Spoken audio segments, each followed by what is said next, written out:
Hello, everyone. Welcome to Telling Tales. We make atmospheric role playing games on the internet and stream them for your edification, pleasure, and pain. Uh, ooh, ooh, bit, ooh. Anyway, moving on swiftly from that, because I've already embarrassed myself and we haven't even been running for about 20 seconds. So that's good, but by no means a record. So there we go. Welcome. It's Symbaroum. It's Symbaroum Wednesdays because, of course, it is. That's the time. So we will be carrying on with the Witch Hammer, with the asterisk that we have yet to actually reach any Witch Hammer content because I decided to put in a bit of a prologue, and now it's rambling way longer than I had anticipated it to be. But that's just what you get when you're role playing with these amazing imaginative players. Either that or I just can't handle pacing. You decide. So before we start introducing people and going through the recaps from last week, let's talk promo, everyone's favorite bit of the stream. If you check down below, you'll find a number of links to YouTube and Twitch. You're watching on one, please do check out the other one. Links to our social media, our Patreon, our Discord. Those all do the things you might expect them to do, and I'm sure you can take a look if you're interested. We currently run 2 weekly streams. Warhammer is on Mondays and Symbaroum is on Wednesdays. On top of that, we run monthly one-shots. The next one of which is in about a week and a half's time, when we'll be playing Night of the Hogmen on Saturday, the 10th of September. I'll be running that. And then shortly after that, September, we'll actually have 2 one-shots. Johnny will be running one of his Space Thulu one-shots a bit later in the month. I'm not sure if we've got a date pinned down for that yet. I don't think so. But yeah, check those out. And if you're interested in seeing us play sort of short-form stories in lots and lots of different systems and styles, then please do check out our YouTube, because all of our one-shots are on there. Yes, there we go. Promo. Fun. So let's bring on our first player of the night. It's only Chris, isn't it? It's Chris. Chris plays Steo, curmudgeonly former infantryman turned sellsword. Yeah, how are you doing, Chris? And how is Steo doing? Steve's all right. I'm doing terrible, but thanks for asking. So in this wonderful forest temple, we had a forest residence, I suppose is a better word. We had kind of analyzed the whole structure and had kind of laid everything out, but we set about to actually start looking seriously at what's going on in the basement and really kind of map it out and search it. So the basement's kind of a central laboratory area and then a series of ante-chambers around it on one wing of the building, and the other wing is just kind of a scullery and servants' quarters, and we've kind of writ that off as not worthy of going back to. But in the central area, we'd found kind of ravaged by time, a central laboratory with really nothing. I don't think we found anything of too much worth there. Yeah, I think there were like a couple of urns that had at some point had an alchemical concoction in them. Might be useful to the Ordo Magica, but other than that, no biggie. In the kind of top right of the configuration, we found a room with basically an oven in it, which we're pretty sure was used as some kind of laboratory crematorium, which is slightly horrifying. We also found a load of gold coins. Sorry, not gold coins, gold teeth. Gold teeth, yeah. In an urn, and we would have found more if I hadn't rolled a 1 trying to hook them out, or a 20 trying to hook them out. Why do they have a crematorium, you may ask? Well, it turns out that Menandra, I think her name is, the who we now are pretty certain is the benefactor of this institution, is effectively a flesh crafter. So morphing things into slightly more deadly versions of things, and we've come across that kind of behavior before at the Sinkhole, but this is a much more older, much more refined version of it. We found some of her handiwork in skeletons, deformed skeletons, and in smaller cell-like rooms along the bottom.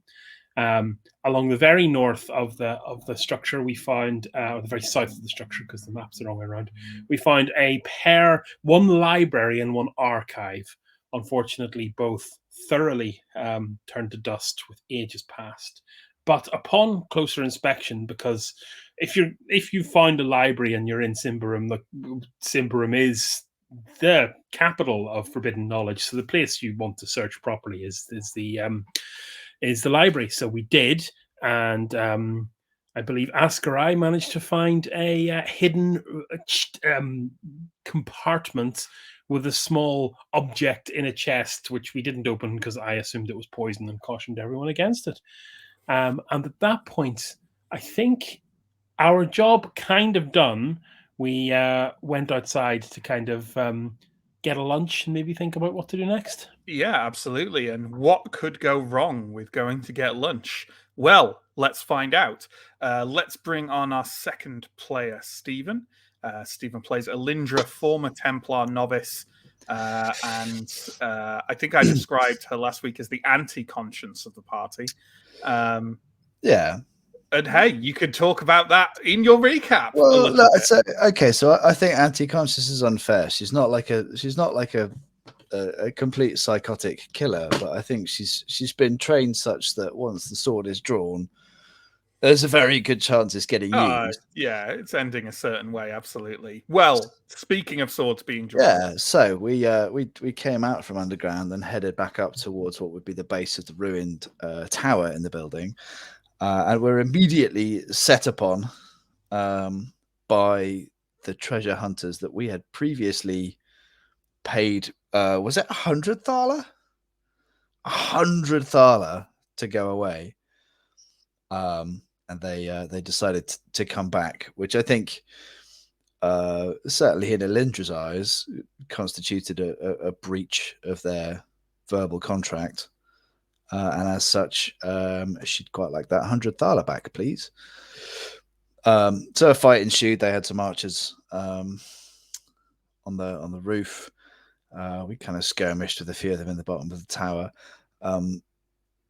Got the better of them fairly quickly. They were not well trained, well armed folk. They're a bit scrappy, but Lamando, their leader, tried to make a break for it. And Alindra and Ascarai chased him out of the building. I think Ascarai dropped him with an arrow. And Alindra, because they'd made her draw her sword at this point, finished that job off and recovered the money they'd taken from us. And then, so we ended up, there were a couple, the archers both jumped off the roof and we think got away, although are likely to be injured. And there was one woman who was married to one of the archers who was allowed to leave, I think. Yeah, basically just like begged for her life. Yeah. At this point, there didn't seem much point to carry on the killing. And on the one hand, the party has an Alindra in it, but on the other hand, it has an Arendar, so yeah, she got lucky. For every Alindra, there must be an Arendar. Well, true rule of the universe. Imagine no.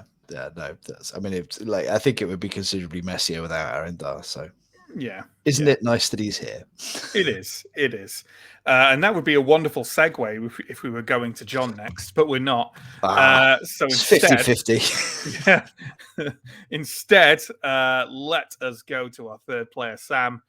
Sam plays Ascarai, Changeling Ranger, Scout, and Dropper of bosses with arrows. So I would like it noted for the record that I dropped that guy with the intention of capturing him alive, but no one told Alindra that. It's hard to argue with. But yeah, we let this woman go. I think after that, the first thing we did was more or less took a look in the box and found the notes of, I'm going to get this name wrong, Minandra Naya. Absolutely, Menandra Naya. You know what? I will write the name in the chat because I'm nice like that. While you carry on. We found what appeared to be her notes at the very least, and Gandalf said that this seems like something of value that they would. His master Gonkai, I think, is the right guy. Would like to take a look at and would probably pay us some reasonably a good amount of money for, and so he's currently looking after that. And I think after that, we just double checked everything was safe, the donkeys were safe, and then we decided to camp for the night. I think in the tree line, just to be out of this clearing. We've had bad experiences with clearings in Davakar in the past, so it seemed safer to be amongst the trees. The night passed pretty uneventfully, or completely uneventfully, really, and we headed back to this ruin in the morning. I think people kind of split off to look at different things, to look at kind of the rubble, and some people to look at where the people we just killed had been digging. But Gandro wanted to look. Gandro was kind of taking a look outside at the building. Ascarai stuck with him, and he made the point that it felt like based on the size of the footprint of the building, there should be some extra hidden room in the underground area of the building, just based on the size of it. And he was like pacing things out. So we went to take a look downstairs, and kind of a bit of a changeling detective duo preparing for our spin-off. I was going to say that's the spin-off. We kind of figured out that it would be between two of the cells. It ended up being in a cell that Gandro was looking at, and we pressed some kind of mechanism that sort of collapsed in on itself, but nevertheless opened up a way through to a previously hidden room. And then we went to get the rest of the party to take a look before me and Gandro just died wandering down there. Absolutely. And to explain what was found in that room and below, let's bring on our final player, John.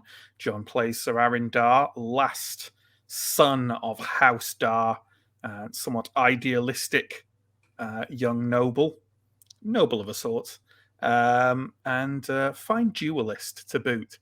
So, so John, tell us how we finished up last week.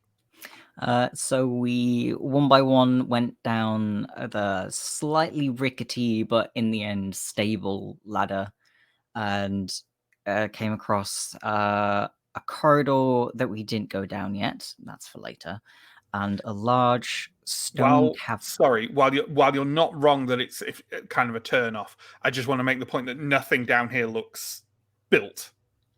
It's all like kind of natural, like a natural cavern looking thing. Yes. In the large cavern there was a stone dais and a large amount of earthwork and a cypress tree that we had been looking for, and 5 figures that all appeared quite dead arranged around the dais.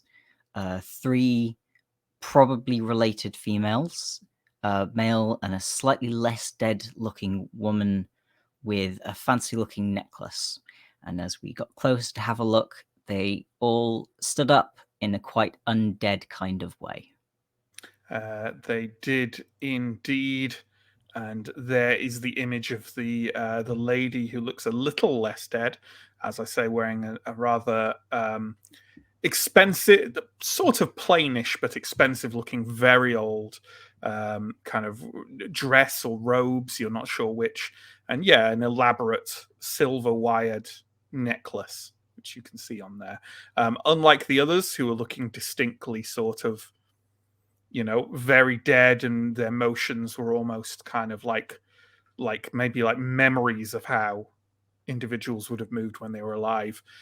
This individual stood up more like a person would, admittedly, stiffly and with a great deal of like slight creaking noises of her muscles engaging for the first time in a long time, and is now gazing out at you with glittering black eyes. And that is where we are going to pick up.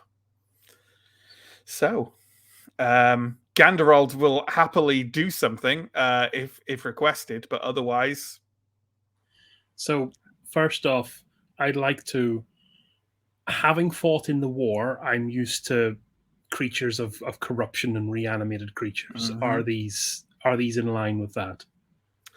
Yeah, you know what? That's a really good question, Chris. Why don't you give me a cunning roll, please?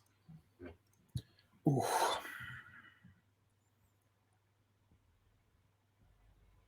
Oof, that's a big fail. It's very difficult to tell down here. I mean, undead are kind of broadly undead as far as you're concerned. You suppose you certainly, I mean, they are creatures raised from death to a mockery of the living. I'm not sure Steo has any sense of the fineness of these things. Yeah. So here's the thing: shook as Steo is by the war, would have probably, had he passed that role and been confirmed that these are the same of a school of undead, would have probably gone off on one, but still has a bit of softness in his heart for the little love story we got between Menandra and Domo. So will stay his spear and instead offer a kind of bow and Lady Menandra, I presume. The woman who you can see here is sort of staring rather vacantly at all of you.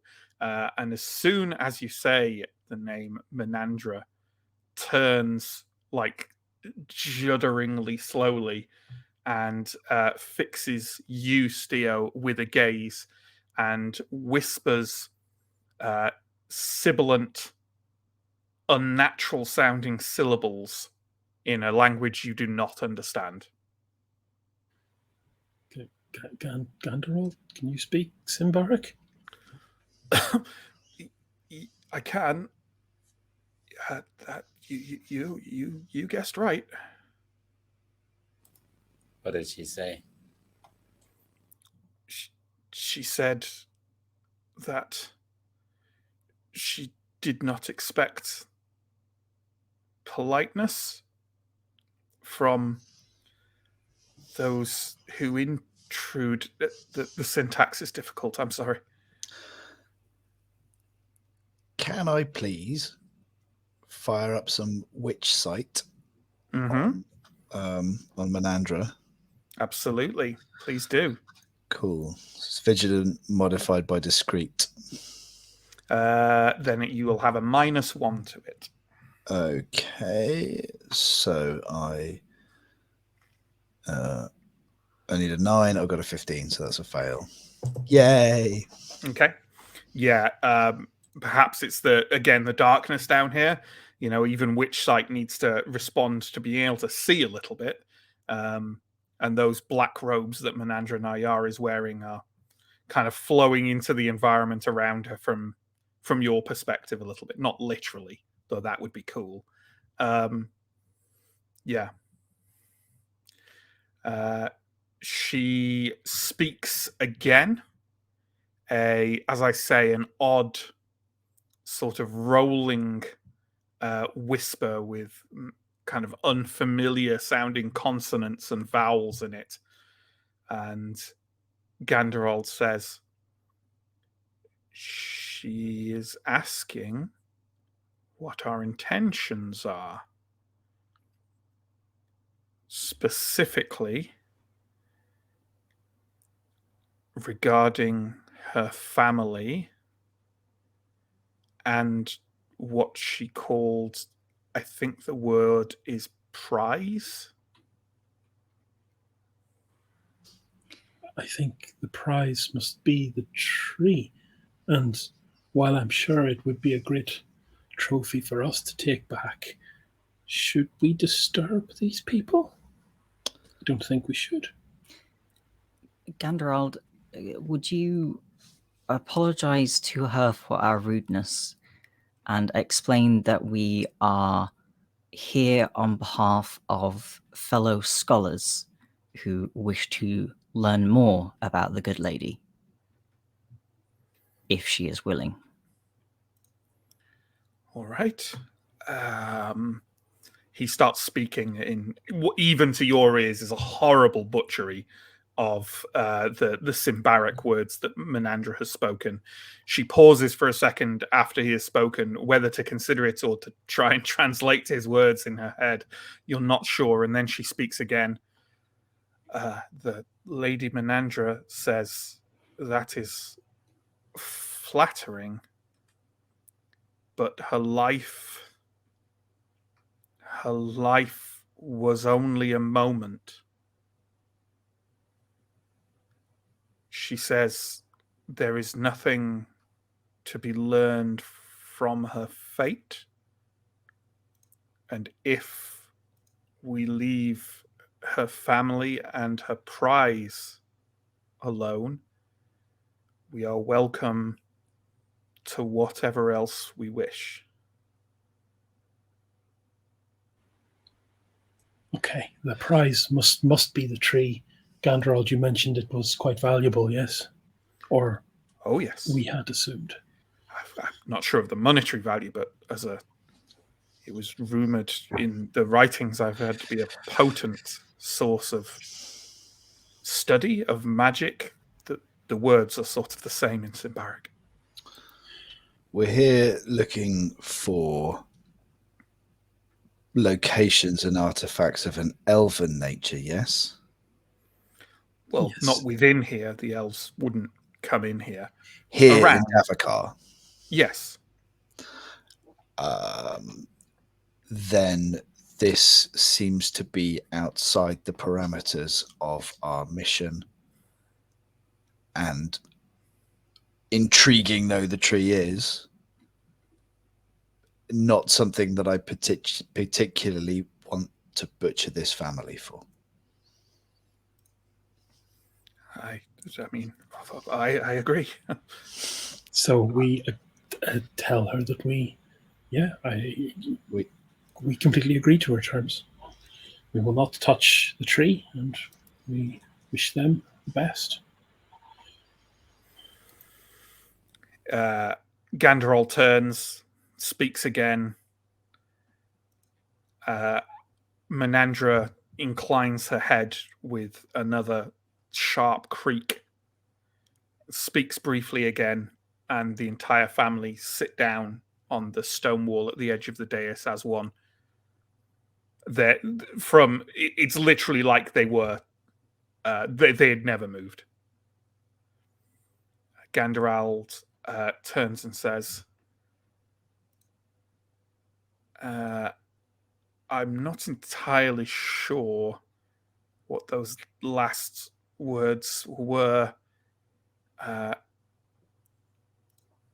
No one will steal eternity from us.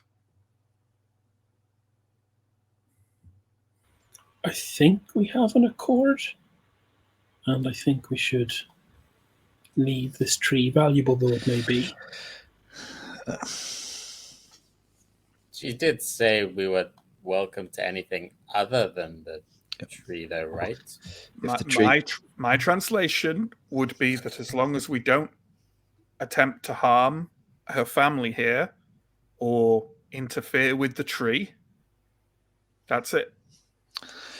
If the tree is the prize and the prize is eternity, and this is what eternity looks like, I think it's best left here.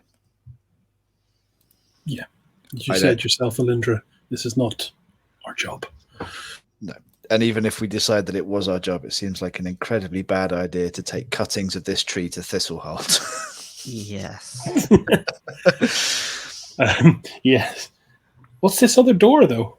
Yep. Unless I'm mistaken, Matt, there was like a large rickety door at one end. Yeah, there is a now long, broken and damaged large wooden and iron door along the kind of rough stone stretch of the cavern that led you towards this wide open area with the copper cypress and Menandra and Ayar in it.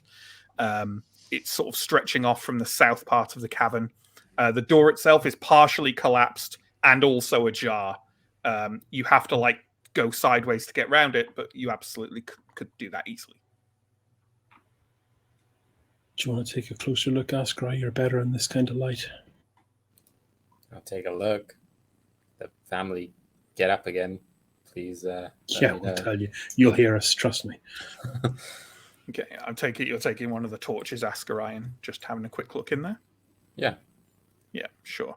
Yeah, it's not difficult to sort of get around, as it were, and within past there, you find yourself in an area that has another kind of large open area.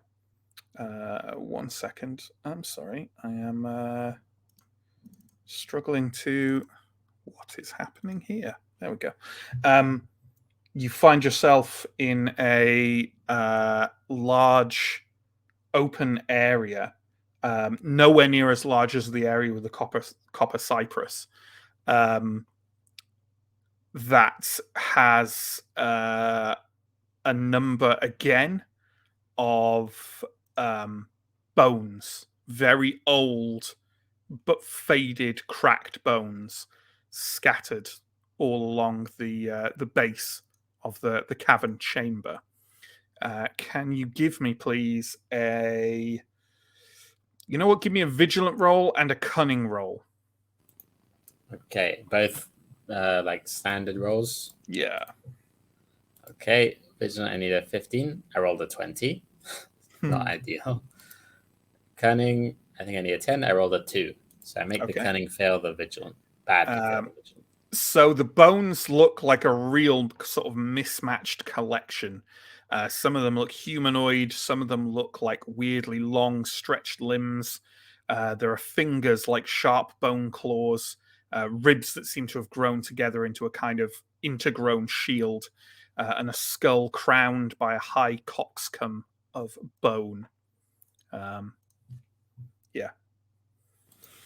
So a real weird collection of remains. All these bones seem very old. Yes. Okay. They're And like is that- the bones from the prison cells above. Right. And is that all I can see in the room? Just a floor of bones? Absolutely. Okay. I will.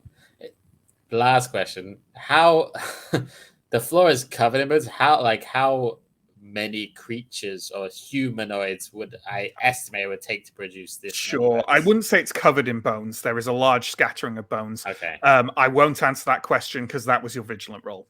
Okay, fair enough. I will I'll head back out of the room and say to those, it's just a room of bones like we found upstairs. I can't say they're not human, but certainly not many of them you wouldn't find in a normal human, but it's just bones. Okay. I'm going to be real. I think a fight we don't have to fight in Davokar, of all places, is one of the best possible outcomes. We should probably retreat. We can make a full report to the Order, and if they want to send some people down here to press the issue, they can do. Is there anything else in this big Cypress room other than the dais and the Cypress? Do you mean anything that's visible, or are you proposing searching?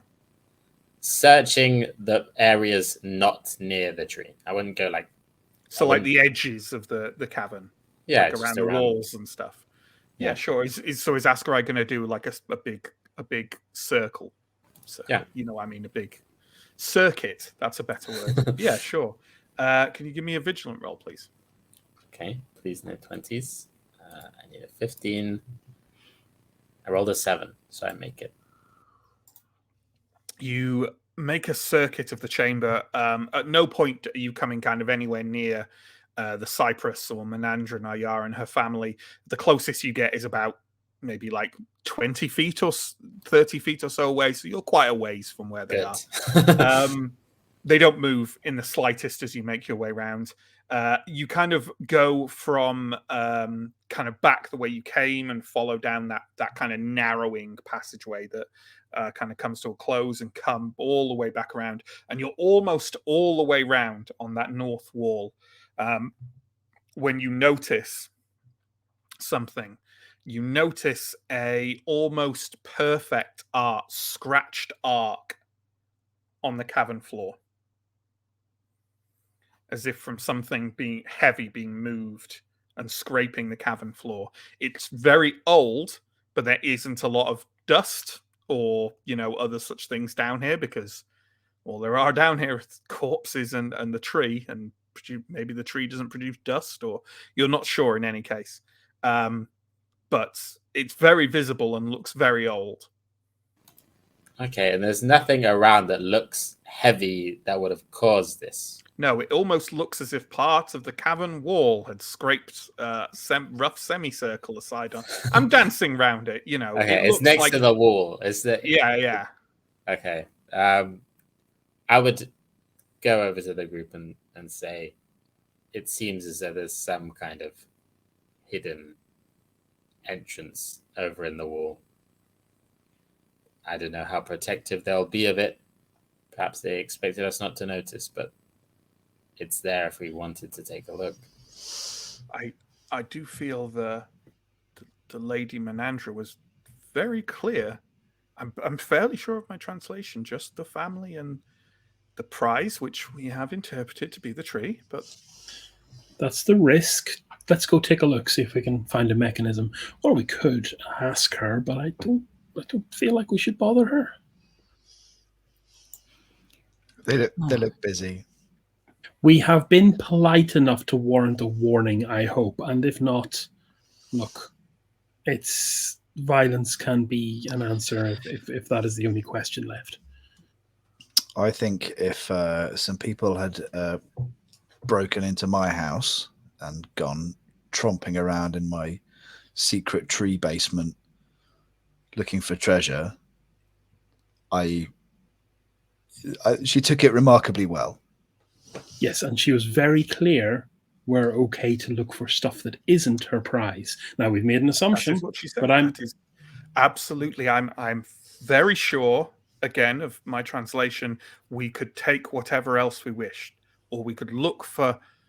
Maybe I'm not so sure in my translation. I would bet my reputation that the general notion is, as long as we do not interfere with our family or that tree, we are free to do as we wish. Look, let's go explore, if nothing else. Agreed. Okay, are we taking a bit of like a closer look at the wall? Yeah. I see nodding from Steo and Askarai there. So you know what? Let's say that Steo and Askarai have the first look at it. And why don't you both give me a cunning roll at +1, please? Because you know what you're looking for, roughly. Okay. I made it. Just about. No, Steo, you can't really see or feel out anything in what is still quite an oppressive darkness here. Askarai, though, you find it in quite a straightforward fashion. You look at where the line is scratched on the floor, follow it back to the wall and look up, and there is a ridge of stone just slightly protruding from the wall, just like the edge of a door, you assume. And it seems like the kind of thing that'll probably hurt your fingertips quite a lot to wrench out, but it literally just seems like perhaps it is just a fairly straightforward door, or at least that's what it looks like. I will start pulling it open, and as I do so, sort of look over my shoulder at the family to see if there's any movement, but if not, sure. I'll carry on. Well, why don't you give me a strong roll, please, Askarai, which I'm sure is one of your better stats. My strong is 7, my second worst stat. I rolled an 11. I do not make it. Yeah. Askarai is kind of... Right. I mean, come on, Askarai. Okay. I'll give it a go. Okay. Give me that strong roll, please. After you, old man. I don't think more than one person at a time can, That is a failure. I'll step aside. It's can't be done. Right. I'm preparing I loosened it to whoever finally makes this roll, by the way. Ilan's just going to limber up and step forward and give it a try. Sure. So it's just a straight strong roll. Straight strong roll. That is a pass. I needed 15. I got 3. There we go. Loosened it. With a grating and a scattering of dust and ground stone on the floor. The door opens up. It's not terribly deep. It's maybe kind of like sort of half a foot, and it grinds aside and kind of scrapes along that line in the floor with honestly quite an unpleasant sound as it opens up to reveal a sort of what looks like quite a narrow and curving dark cavern passageway ahead of you. For anyone taking notes, Menandra Nayar and her family have not moved in the slightest. Well, it's a good sign. It Step would in. be rude not to check, yeah. You can definitely only progress through this passageway in single file. I would like to know your order, please, because I love asking questions like this. I'll go first. I was there right in the doorway. So. Yep. Exactly. So you've got Alindra up front, and then who else? I'm happy to go next, but as Steo has a spear, I'm happy to defer to him. It's between my spear and Asker eyes. I don't mind. As long as someone's keeping an eye on Ganderald, I'll go wherever we need. I'll go second then. Aaron's point about the spear makes sense. And I'll go third. Okay, all right, and Askarai, and then of course Ganderald. Excellent. So you proceed down this passageway, and I'm assuming we're just moving forward, kind of cautiously, holding torches up to try and illuminate it. As I said, it's quite narrow. It is curving, and it quickly becomes apparent it's curving multiple times. It veers first slightly to the right, then to the left. And then round to the right again, all in quite short. You think you're traveling roughly northwards. It's just kind of veering around in a way that, if you had any doubts about the naturalness of this cavern, they're completely put to rest by this.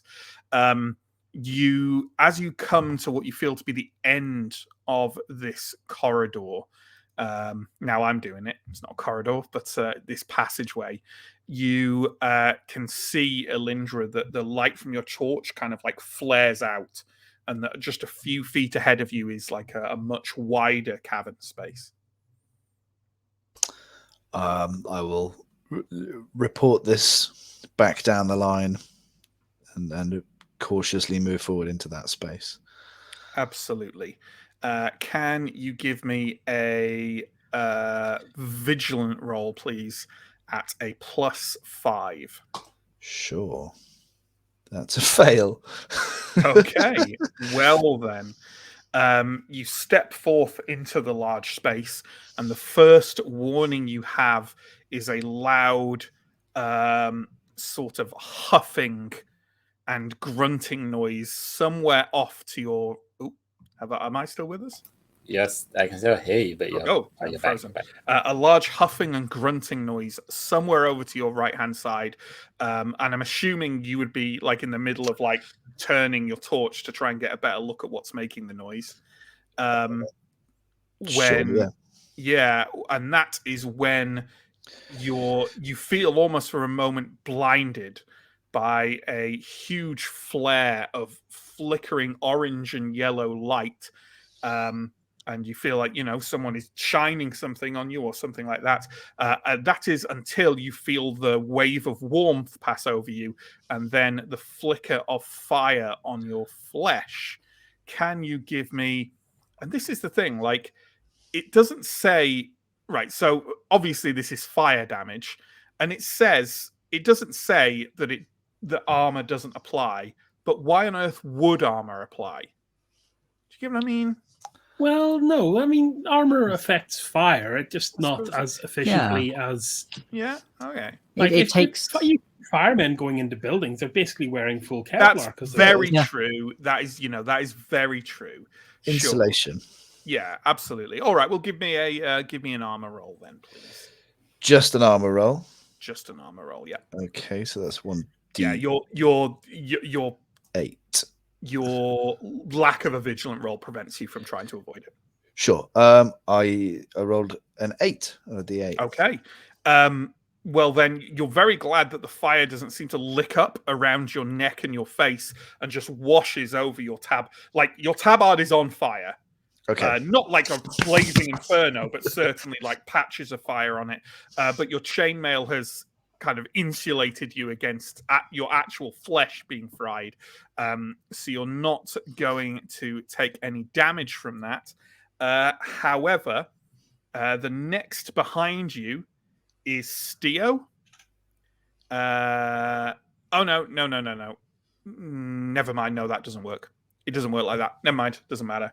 Elindra, as you're kind of blinking your eyes in the sudden flare of light, you can see further into the cavern on your right-hand side is a rather large, huffing, boar-like creature with flesh that looks marked and scarred and blistered with corruption and heat that is now sort of digging into the stone of the cavern floor with its tusks, rearing its head, which has huge, curved, long oxen horn on it, and very much seems to be about to charge.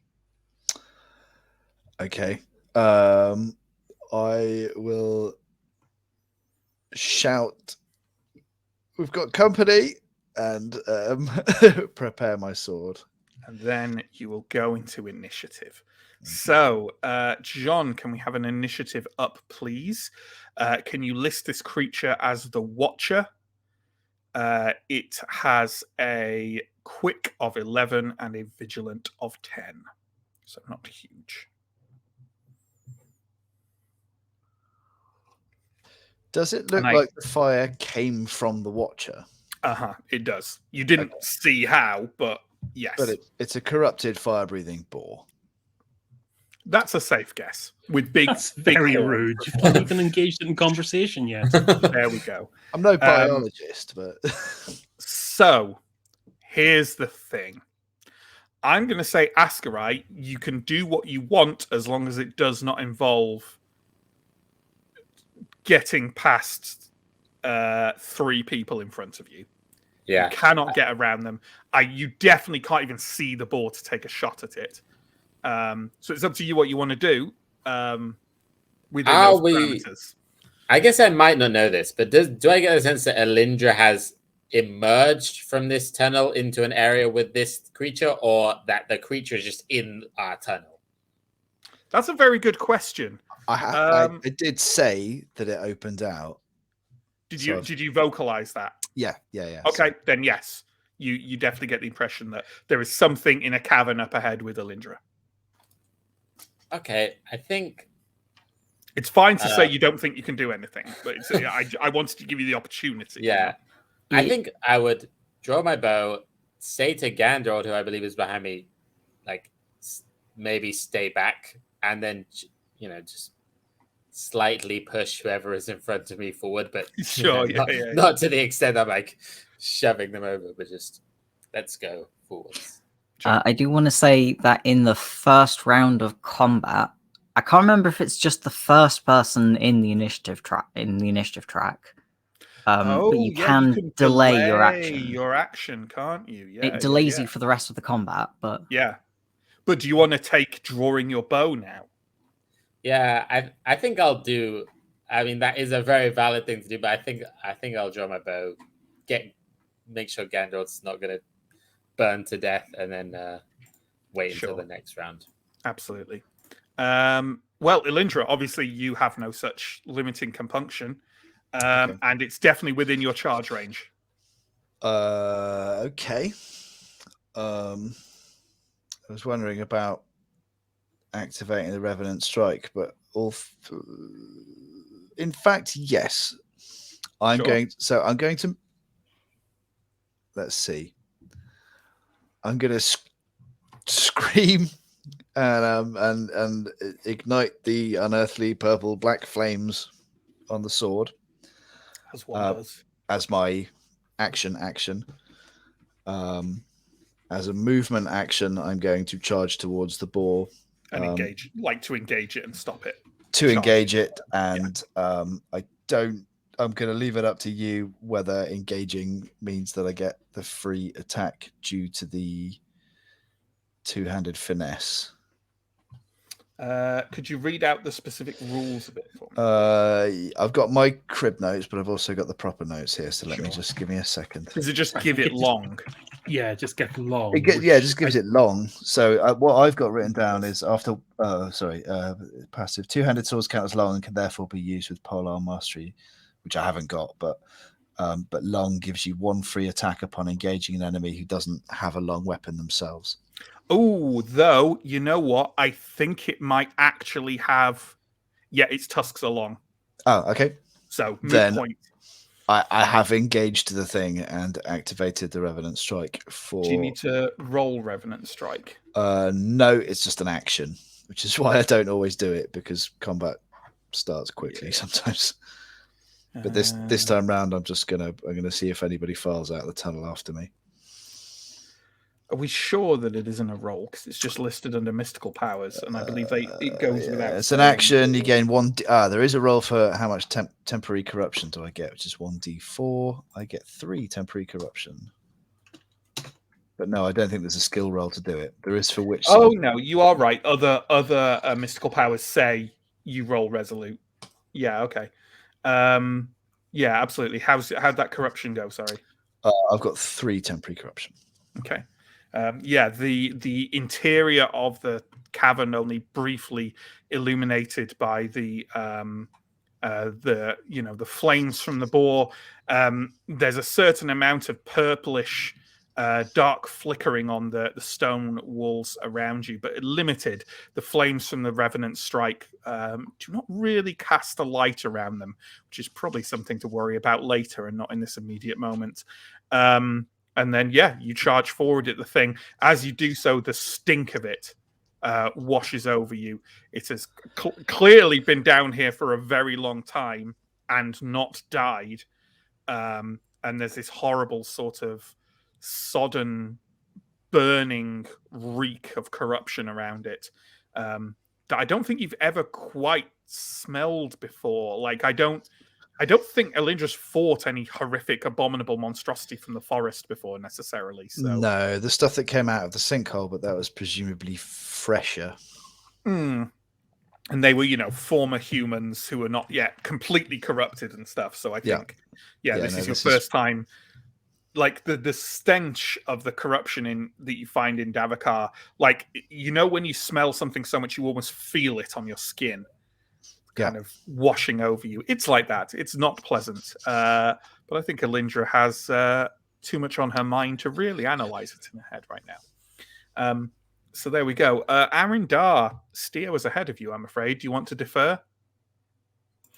I just checked the rules, and I think it says the person with the highest quick. So I think it might just be Askarai that can defer himself. Okay. So otherwise, I'm just going to ready my blades and shout something encouraging. Sure, absolutely.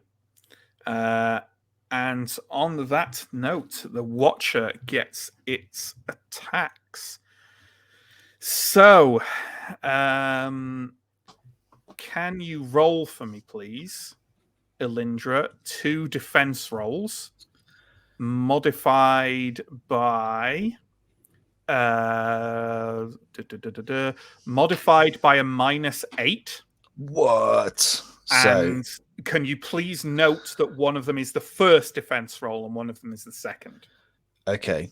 So my defense is 13, -8 is 5. The first roll is a fail. And the second roll is a pass. Okay. It is good that you didn't fail twice. So can I have a armor roll off you then, please? Sure. 6. 6. Okay. And can I just ask what your pain threshold is? Sure. That's not a question you have to ask very often. It's 8. It's 8. Hmm. Perfectly bad. So, as you charge towards the thing, kind of, fairly, it's just a large creature after all. You are charging in with your blade and your confidence and your, albeit kind of somewhat diminished faith in the righteousness of Prios and your cause. You are not prepared for how fast this thing moves. It doesn't move like an animal. It moves. When I say it almost flickers in its movement, I don't mean to say it looks unnatural or like it's teleporting in any way. It's just that you're not sure you can perceive the moments between its stillness. It's moving so fast. It weaves around to almost one side of you, and with a twist of its mighty head, spears you directly in the side on one of its tusks. You feel like the breath being taken out of you by the impact before the pain of the tusk impaling you even registers in your brain. And you feel yourself tossed firmly to one side, crashing against the wall of the cavern and sliding down, and everything blinks out. Not just until the next round. Elindra is not aware of what's happening. Take 9 toughness, please. Ouch. Okay. And you are obviously knocked prone. Yes. Okay. And it didn't succeed. You passed the second defense, right? Yep. Just as well, eh? Yeah, that's fortunate. Absolutely. Steo, I would say Elindra was holding a torch. Who is holding torches at this point? Ganderold, I'm happy for Ganderold to hold one. Elindra, you were holding one.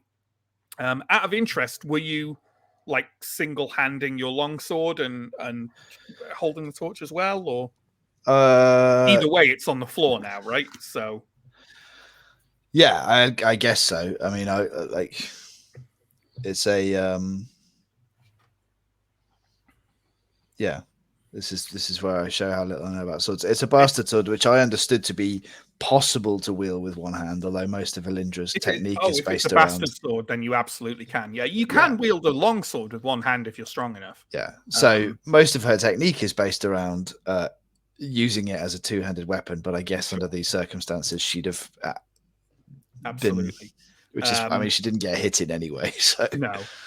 Well, I would say, Steo, that then by the flickering light of the torch, which has now crashed onto the ground next to Elindra, you can see the kind of stamping, grunting, swollen shape of this horrible, bloated monstrosity near her in the center of like the cavern. And you can, what's done this, and you can feel free to do as you want with that. So my torch is kind of getting rolled over to the side of the cavern away from the entrance, just to kind of allow for some ambient light. Oh God, I don't suppose we're going to be able to pull Elindra back to the tunnel for a hasty retreat. No, it's definitely going to be able to charge someone well before you can do that. Well, it's been a pleasure. I will move to engage the boar kind of on the other kind of axis, so we're not all stacked on one side of the room. Sure, absolutely. Sure, just charging in and attacking. And am I right in saying that none of your polearm mastery applies to an opponent? So I'm pretty sure none of the polearm mastery works, specifically because the exact wording is the character can use the free attack with a polearm. The free attack with a polearm doesn't exist against comes only from the fact that it is long. Absolutely. Sure. Oh no, hang on, wait. Ooh. No, because I have adept as well. The character receives a free attack against all enemies who come into ranged melee combat. No, with the long exception. Yep, I'm screwed. Right, we're screwed. Okay. We're dead. It's done. It's over. We're not done. We still got Askarai. Yeah, absolutely. Please. So there's at least one more combat round after this one. Sure. Before we're wiped out. So absolutely. Okay.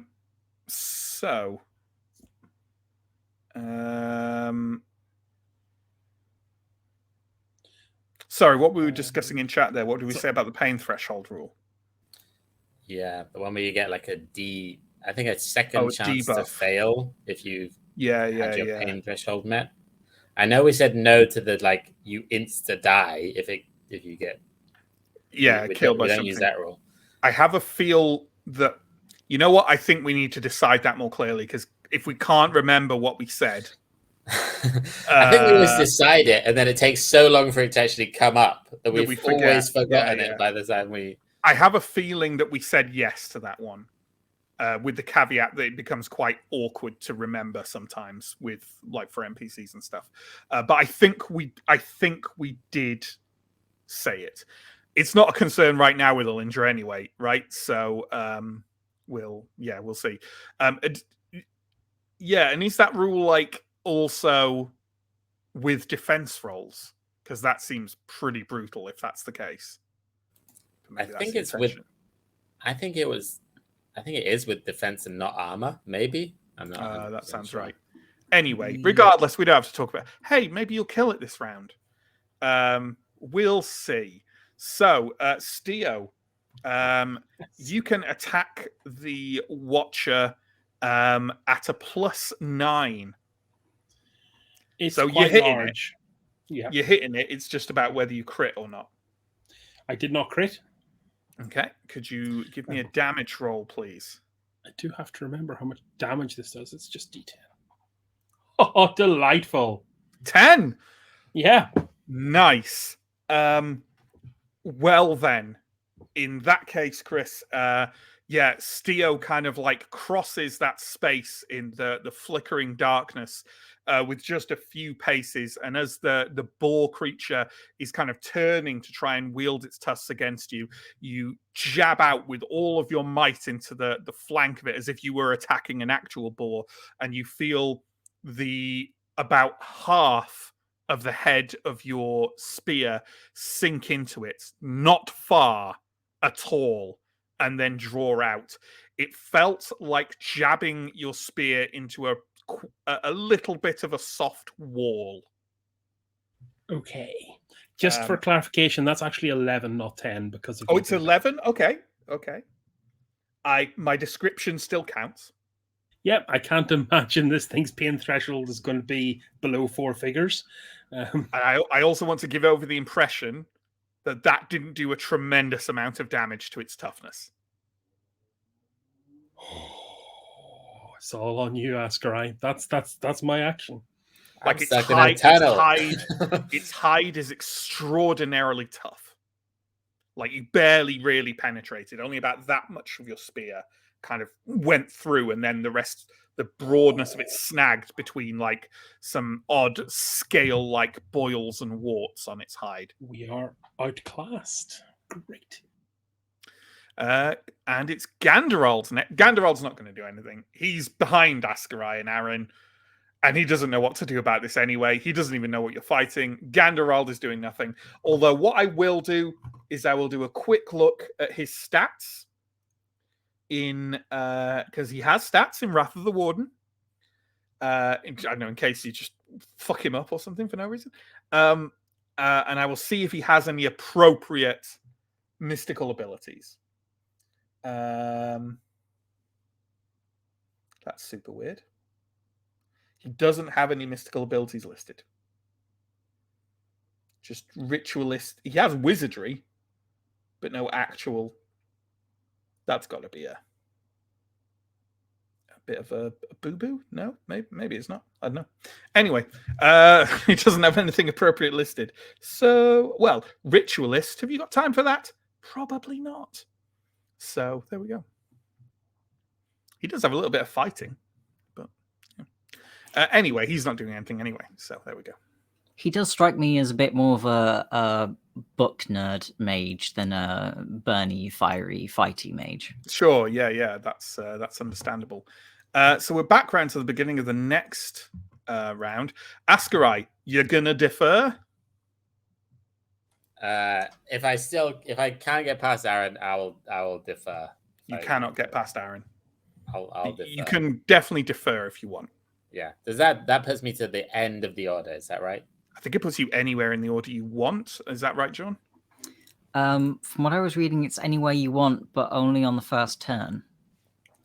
It's Okay. fine. Like, I mean, last turn was no action. Like the first turn of actually acting. Like whatever. I don't know.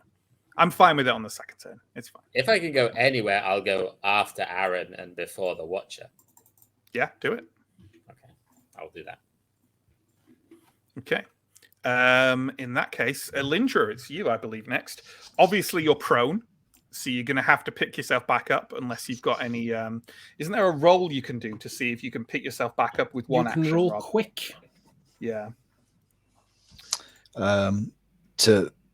To have the standing up be just the movement action and not both actions. Is that... I think that's the one. that's it. Yeah, yeah.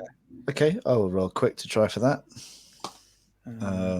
Just a straight quick roll. It's a fail. Cool. I am standing up. Sure. That is what I'm doing this turn. I swear that thing was on my cheat sheet, but it's not. Actually, can I spend an XP to re-roll my quick so that I can at least be on my feet with a sword and maybe try to get a blow in? Because I don't know that I'm going to get that many more chances. Yeah, sure. Sorry, I could have sworn that it was on here. Oh, cost 2 actions. Yeah. Okay. Yeah, you can absolutely spend your Okay. XP to do that. I'll re-roll that quick. So I'm going for 13 again. These XP spends have never worked for me in the past for anyone keeping track of the stats. Oh, I need 13. I got exactly 13. Okay. There we go. Nice. I like to interpret that as Elindra like trying to get up and then collapsing a little bit as the pain spasms in her side. And then, you have that hero moment. You heft yourself to your feet. Yeah, so you are at your feet. And you know what? I would say the boar has just kind of turned to try and attack Steo. I would say you have a long blade. I think you can take a swipe at it. Then I will do just that. Okay. So it's now being flanked. Okay. Which means you have a plus 11 on your attack roll. Okay. If you hit, don't forget to add D4 to your damage. And my advice is don't roll a 20 and have it get a free attack against you. Yeah, so that's basically roll anything but a 20 then, right? Yeah. That's a 2. So Okay. That's good. So yeah, don't forget your extra D4 for flanking and So I'm rolling damage. damage is D12 plus D4 plus D4, right? Because I've also got Revenant strike as well. Very nice. Okay. 16 in total. Oof. That is Nice. very nice. That's worth an XP spend, isn't it? It I hope so. definitely is. Steo, I don't think you can see this happen from your perspective because you've got this huge boar in front of you with the tusks and the horns. Aaron, I think you see Elindra rise to her feet with a guttural roar and swing that bastard sword around and cleave a huge chunk out of the side of the creature where it flops to the floor, and that huge chunk is carrying on, quivering and writhing on the floor as though it's a sentient creature itself. No blood comes from the side of it, only an odd sloughing of semi-liquid dust that's kind of just splashes out on the floor and sends the already horrible, corrupt reek of the creature just like washing over you, even from the maybe like 15 feet or so you are away. It's very unpleasant. Elindra, I don't think you're in any state to detect what happens. Yeah, You're just running on it's just instinct and training, right? automatic fury. Yeah, absolutely. That's a great start to the round, folks. Can we stick the landing? Aaron, do you want to charge that long-armed creature? Well, I mean, if it's facing in the other direction, like if it's engaged with Steo, then it's does facing it? entirely in the other direction. It's sort of fairly sideways onto you right now. Can I move around the back of it? I believe that Like if you're just engaging, like I'm not going to take its ability to use long away just because you are saying you're coming from a particular direction. You know what I That's mean? fair. But the thing is, long is only on engagement, so by the rules, he can move around it. Yes, but like there are no directional rules in Symbaroum, if you see what I mean. Long doesn't say you only get a free attack if they're not approaching you from the behind position. There is no sense of positioning. So I think like the idea can be that like the boar is going to notice Aaron and is just going to spin round and try and jab at him. Like I think that's in the same way you would, Steo. And you can remember that.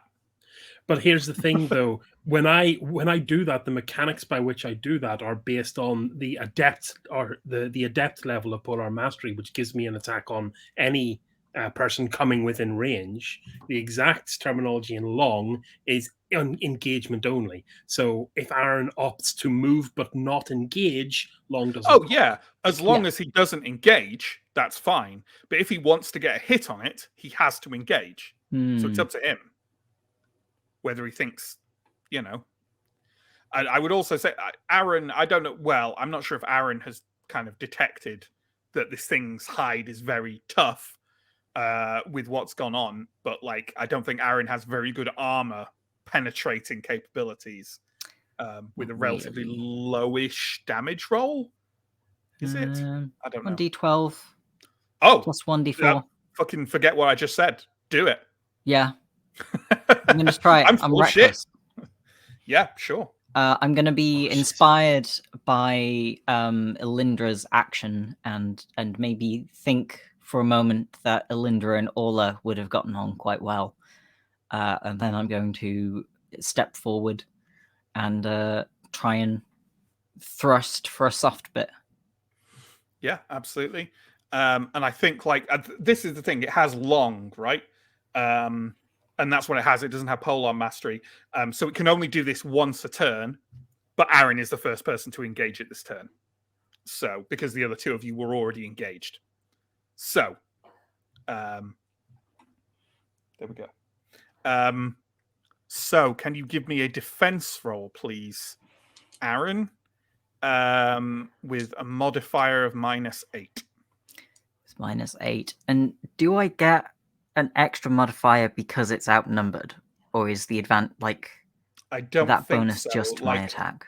I think like the flanking thing is. I am happy to have a double check, but I'm pretty sure the flanking thing is just like all it is advantage or not advantage, right?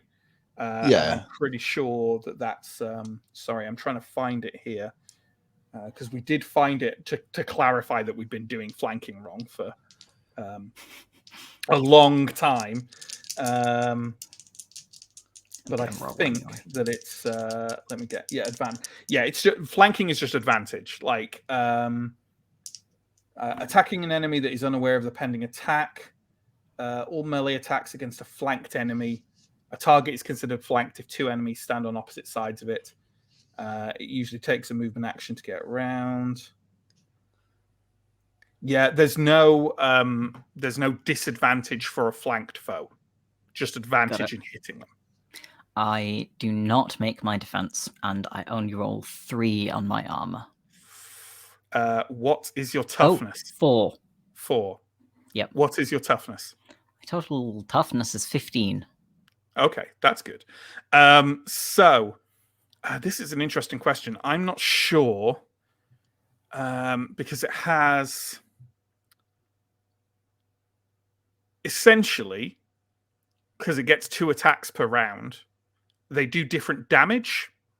So I'm not entirely sure which damage I should be taking for them. Whether the higher damage is a bonus or the second damage is less. I suspect it's that the second damage is less. But you know what? Let's have a look. And this is exactly why I made my campaign book, so that I can look up these things a lot easier. But I think it's double damage thing comes from its stat in Iron Fist. Double sounds bad. It's bad, friend. I don't like them. There's a lot riding on you, Askra. You're aware. No, I think it's the lower amount because it can only use the higher amount once per turn. Oh, is it an active thing as well? I don't think it's an active thing, but it can only use it once per turn. I think that's going to be on its standard attack. I think that's Makes fine sense. to have it on its standard attack. So sorry, what was your armor roll again? 4. 4. Okay, and what is your pain threshold? 5. Okay. It whips round and, it doesn't gore you with the tusks. Instead, you feel the side of its head and the length of one tusk impact sharply into the middle of your body. You hear several ribs break, not just feel them, and fly backwards and crumple onto the ground. Askarite, a few feet in front of you, you see Arendar skidding past on the rough cavern floor with a sort of dopplering grunt of pain. That's 7 toughness. Oof. Okay. Can I just say I'm so excited to finally be fighting something that we're not just carving up into steaks immediately. So Askarai's turn. Speaking of which, it's There's a lot riding on this. Yeah. But still, it's done even if, I think Symbaroum fights are meant to be like even if it dies now, it's done its damage. You know what I mean? It's impactful, right? I think Stephen and John would agree it's been impactful. Askarite, it's all on you, man. I'm gonna shoot it. I think on the one hand, Askarite doesn't know that attacks against it have been pretty ineffective, but I think with a large enemy like this, it makes sense to go for the armor piercing thing. Yeah, I don't think you need to feel like you're gaming it or whatever to do that. I think it's fine. You're essentially fighting a tank at this point. So. Yeah, I think even just, as soon as you get around the corner and look, I think Askarai can clock that this thing is made of horribly corrupt, scaly hide that might resist less powerfully drawn arrows. Looks big and tough. Gonna treat it as if it's big and tough. Yeah. Okay, so I'm gonna shoot it with my armor piercing thing. So I'm gonna roll. Is that what's the roll? Like a plus 9. Okay, so anything but a 20, please. I rolled a 15, so that. Although it wouldn't be able to attack you anyway, would it? Because you're way away from it. I think we did. At some point, we tried to come up with some determination of what a 20 means with. Yeah, I can't remember what we agreed though. I think occasionally I just throw nasty things at you, like your next arrow breaks or something like that. I think the last time you had it, there was also a ranged enemy, so you just had a ranged enemy there, shoot. Yeah, shoot you back. Okay, so I hit. My damage is a D10 plus 1, ignoring armor. So I rolled a 5. So plus 1 is 6, ignoring armor. 6 damage. Askarai, you draw that arrow. Now, where would you think you might be aiming to get a good shot in?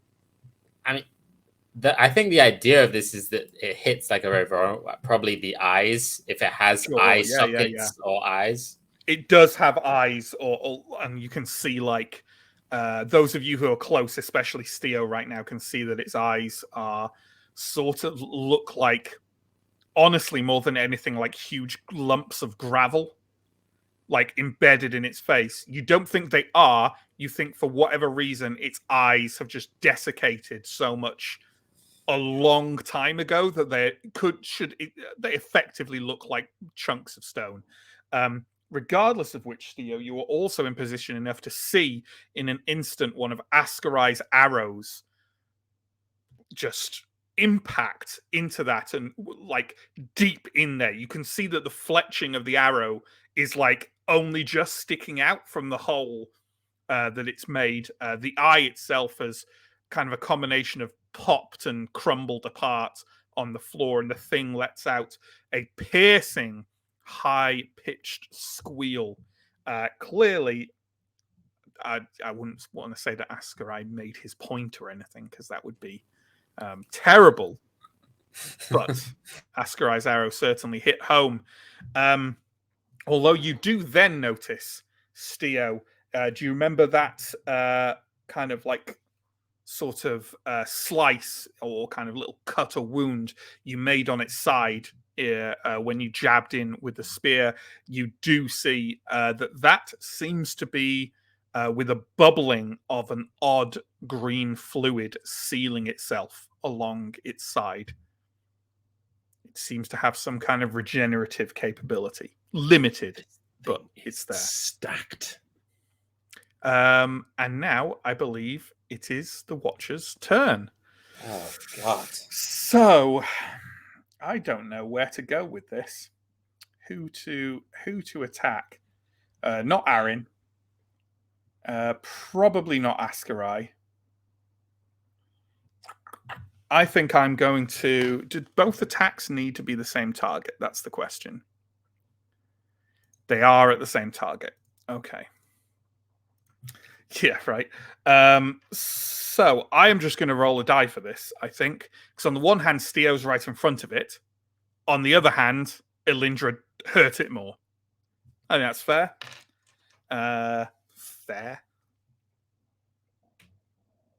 Okay, Steo. Could you give me 2 defense rolls, please? At a -8. And you want to note, you want to make sure which one's first and which one's second. F's in make chat, it at please. least one. I feel the first one. I feel the second one. Okay. Now, this is interesting, though, because I think, well, we'll see when we come to it. Can you give me an armor roll for the first one, please? I'll do my best. Oh, I pass. Hey! In that case... Oh, hang on. No, wait. An armor roll is the amount of armor I soak, not the defense roll. Apologies. Correct. In which case, so- you only take... Well, let's deal with this one first. Okay. You take 8 toughness. Does that take you past your pain threshold? So we need to back up because I rolled a d20 for armor, and that is simply not the case. So give me a second. I'll re-roll with the proper armor number here. A 2! Okay. What's your pain threshold? Not great. 7. Okay. And what is your toughness? 13. Well, you have just taken 13 toughness. Yeah, there's plenty we could do. So, Ascarai, from your perspective, you're the only person who can really see what happens. As the creature receives your arrow in the eye, it wheels round and kind of fixes you with a baleful glare with the eye that remains, or at least the stone that essentially remains in its head. And in order to get to you, it needs to get free of this spear. And in order to get free of the spear, it barrels forward, impaling Steo fully on both of its tusks, rests its head to the side, and sends Steo spinning and crashing against a far wall. I'm going to say it doesn't do the second attack because it's just knocked him prone with the first one and sent him flying away. So I'm actually fine that it doesn't use that one this time. Because, yeah. And also, I don't think there's really any... Like, an extra attack wouldn't actually do anything else. I don't think... There's Steo's at 0. Mechanic. Yeah. Steo's at 0 toughness, right? So I don't What think is that? What does it mean for Steo to be at 0 toughness? That making means a he death starts test every taking round. death tests on his turn, right? Yep. Which I believe I probably have on my... Yep. When it's 0 toughness, a death test is made every round with a d20. Recover... and yeah, if it's 1, you recover. If it's 2 to 10, there's no effect. If it's 11 to 19, the third time 11 to 19 is rolled, the character dies. And if it's 20, they immediately die. Now, it is now Steo's turn. Well, the Watcher also gets movement. Does it want... I think it wants to still deal with Elindra as well. I don't think it's going to charge at Ascarai yet. So it's just going to wheel around to kind of face Elindra, which is kind of a free action anyway, but for what it's worth. It's now Steo's turn. I believe we agreed you can't re-roll for death test for XP. Yep. We did. So here This is my the first time death taken roll. quite wouldn't some time. anyway. Let's do it. 3. No effect. Steo, as far as you're concerned, the world is just blinding pain and a complete lack of breath. And as you fumble downwards, you feel a disconcerting, warm, soft wetness across your middle. But otherwise, nothing happens. And obviously, Steo, you ain't taking your turn.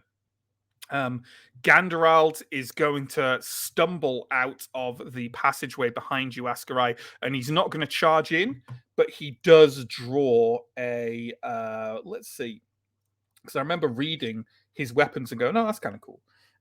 He has like a short kind of war axe, like a kind of long hand axe that's meant for fighting, and he has a battle claw in the other hand, so a kind of like a very loose leather strap gauntlet with a couple of iron bands over it that's got kind of like Wolverine spikes, essentially, just 2 of them rather than the 3 Wolverine ones.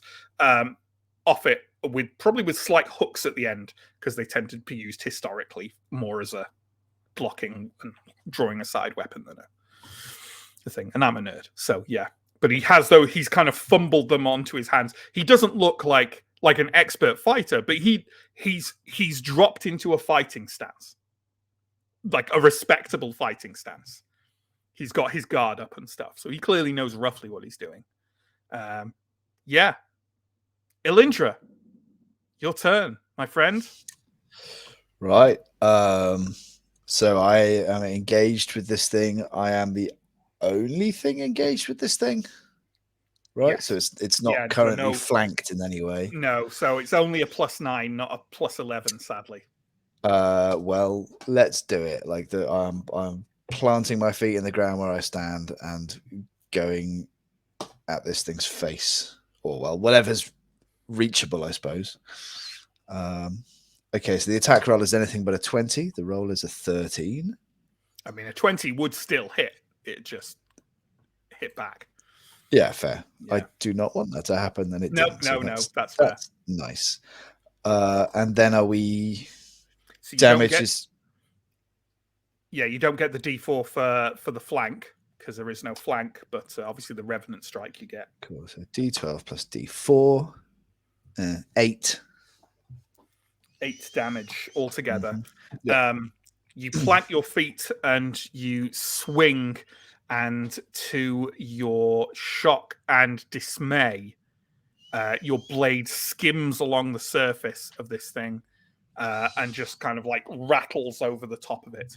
You don't think you penetrated the hide. Okay. Arendar. Okay, I'm going to get up. I'm going to roll my acrobatics. I'm going to roll for quick, because I might be able to get up. Yeah. That is a pass, so I get up as a free action. If I attack the boar again, does that count as re-engaging? Correct. That's interesting, because I'm saying yes because I described you as being knocked back, but that's not actually the rules. It just knocks you prone, and you're already engaged and prone. So you know what? I've been a stickler for the rules this whole way through. I'm going to be a stickler again. I will say, and I will excuse, you still have been knocked away from it, but I'm going to say the boar thinks you're fucking dead. So the boar isn't expecting you to jump, or at least horribly wounded. So it's not going to expect you to jump straight up and come barreling back in at it, right? So, yeah. I mean, I say a boar. Obviously, it's more than that. It's a horrible, festering abomination. But I can see how this specific foe might seem somehow emotionally resonant for Arendar. So, you know what? I'm going to say you can re-engage without a long hit, because it's just my narrative that's not disengaged you, and that's not fair to you. Okay. Then, yeah, I'm going to move so that I'm flanking it with Elindra, and I'm going to try and strike at it. Cool. So that is an attack at a +11.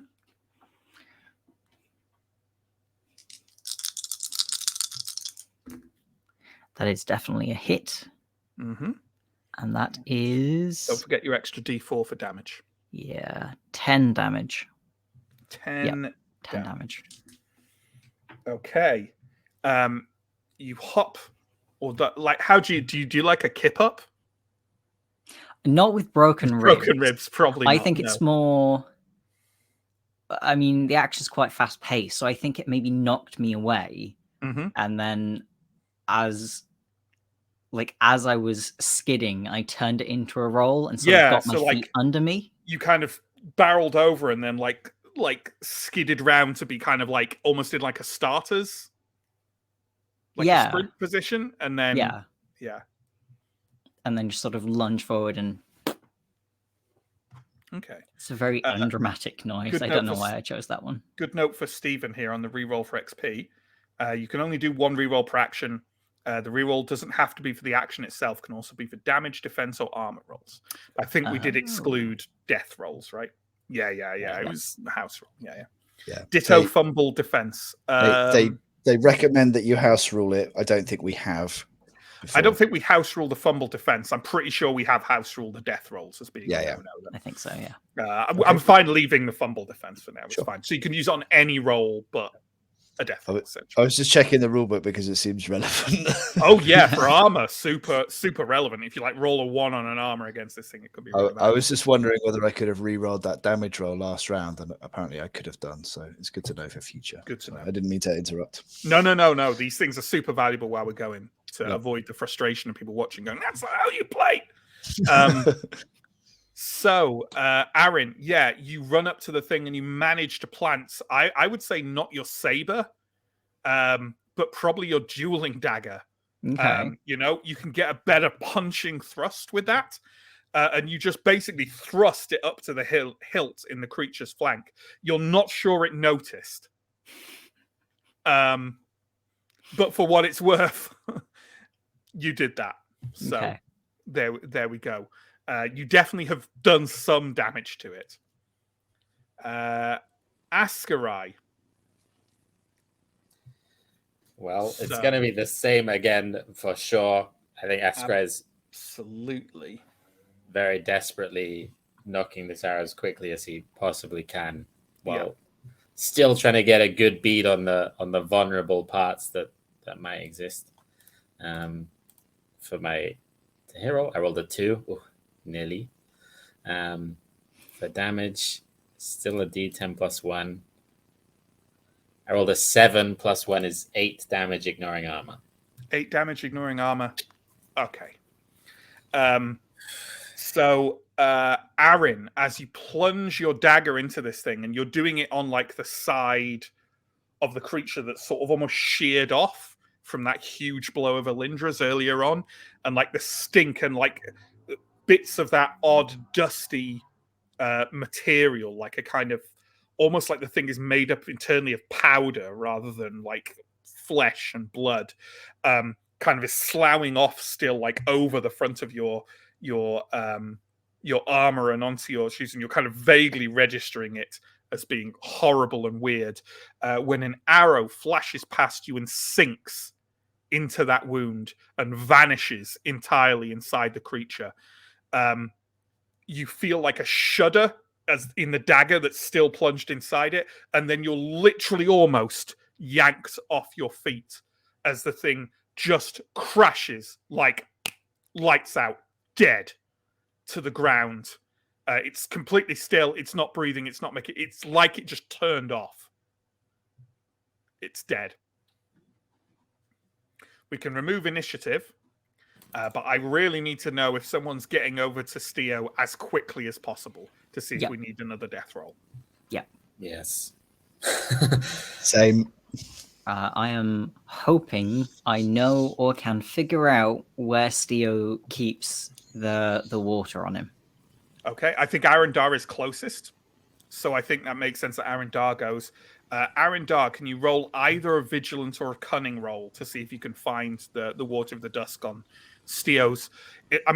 prone, but he still has his eyes open, but they are fixed on a point that you can't.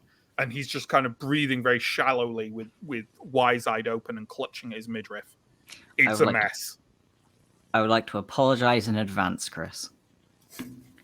No. Okay. In that case, you can find the Water of the Dusk. But I would like another death roll from Steo before we do so.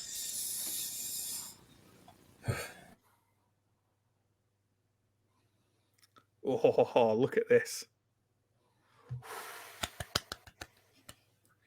Steo is kind of panting fast, and you can see his shoulders starting to kind of shake uncontrollably as his body goes into shock, and then just in time to try and address it before he starts, spasming and having some kind of fit, you fumble through his clothing, find the Water of the Dusk that Anton had passed on, take it to his lips, and just, are you trying to feed him gently, or are you just pouring it down there?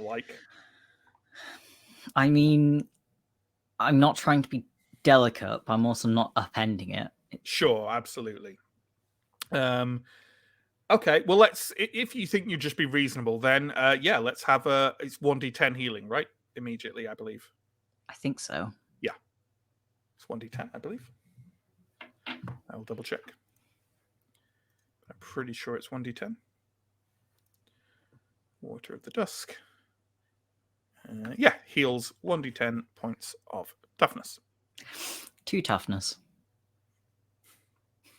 Okay. That'll do. I mean, yeah, I'm still here. Steo, you feel the warmth flush through you, whether that's the grace of Prios light or something more mundane and alchemical. You're not sure, but the trembling stops. You come very much back to full consciousness. You are horribly wounded in your guts, but you think you're not about to immediately die. But you definitely need either more Water of the Dusk or copious healing attention. Does Ganderol have Medicus? Is a question. He does not. Well, guess who does have Medicus? Sure. How about, I think you're in a very bad state, but I'm going to say you can direct someone else to do it. Say Arindar. So why don't you give me it's a cunning roll, Medicus, right? Yes, it is. Okay, take a -2. I also have a moderate cure, which I think now is the appropriate time for that kind of firepower. Is it a moderate? Cures are against. Oh, what are cures for actually? Well, so it's a herbal cure. It's the level up from a herbal cure. Okay, and what does that add to a perspective? I can't remember. It's just written down on my sheet. Yeah, that's the amount you heal, but it does. You'll probably want to make the cunning roll first, just to see if you actually pass. Okay, so first off, the cunning roll. Let me see if I can do anything about this. Yeah, with a -2. 11 or lower. Directing. 9 or lower. 15. That's a fail. Okay, yeah, Steo, you're in no fit state to direct anyone on how to patch you up. There is more Water of the Dusk. Do you know what? I'm not going to die immediately. I think for the meanwhile, I'll just kind of shore myself up, get myself in the recovery position, and maybe sing myself a little song. I was going to raid one of Steo's other pockets and get hopefully one of his, a herbal cure and slap it on, not in any way expertly, but just sort of a band-aid, Sure. which I think does 1. It does. Well, Chris, where are these moderate cures? Where did you source that from? I think they're in the big book. They've been. The thing is, they've been on my list a while, so maybe I misheard something like a long time ago. I can only see one level of herbal cures on the. There's antidotes that come in various. Oh, that must be what it is. It's a moderate antidote. Okay. But you have got a herbal cure, right? I do, yeah. I've got 8 at the Okay. moment. Well, I don't think you're in any fit state to necessarily object to Aaron using up your part of your stock. So you can take another point of toughness as Arendar applies a rather rough poultice to your wound. Oh, God, what a waste. It's not a waste. You're bleeding, Stio. That blood's supposed to be on the inside. Me. Always thinking about my. Oh. Ganderald has wandered over to the abominable creature that lies prone on the floor and is kind of holding his torch over it, saying, looks like it's already desiccated.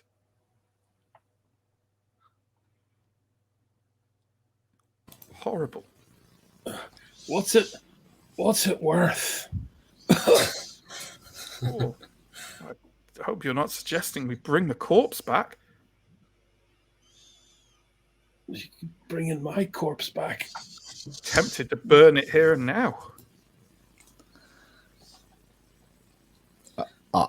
I'm not up to dragging it out of this place, even if I wanted to, which I do not.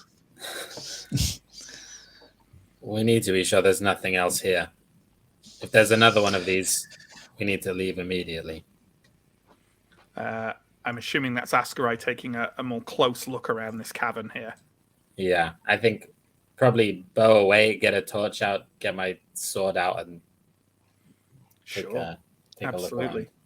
look. While we're doing this, though, it was worth asking Arendar and Alindra, are you taking any drinks of the water of the dusk?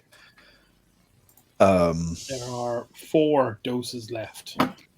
I am not. No. I'm very much looking forward to Stio being well enough to try Medicus rolls, but that might not be today, and that's fine. Sure. Okay, then. Is anyone else doing anything as Ascarai kind of takes a closer look at the chamber you're in? There's nothing. There's no systemic reason for me not to try some more Medicus rolls. So I will call. I don't know, who have I seen who's the most injured? Let's just say I've caught sight of Alindra and seen the state she's in. So I'll call Alindra over and kind of take a closer look and see if I can instruct or guide some bandages. Sure. Again, I think it's more instruction. You know what? Ganderald is happy to follow the instructions, and he's more scholarly than Arendar. So let's say it's a cunning roll at a -1. Oh my god. Yeah, no dice. Are you doing the same Literally for Arendar? No dice. Yeah, I'll try. It's the light in here. Oh, yeah. Careful now. You know what? It is the light in here. Like, yeah, there's just no way you can get a good look. And you know what? You're quite distracted. So, Ascarai, this chamber is sort of roughly elliptical in shape, running from east to west, and along the sort of north wall, so almost opposite where you came in, there is a much wider, somewhat, again, rambling-looking stone passageway leading off to the northeast. Okay. Yes, Is that the only... Is that the only like entrance or exit I found? Other than the one you came from, yes, absolutely. Can it's I quite hear a large chamber? Okay. Can I hear anything down that corridor or see anything down that corridor? Give me a vigilant roll. Okay. I need a 15. I got a 4, so I make it. You can hear and see and smell nothing. Okay.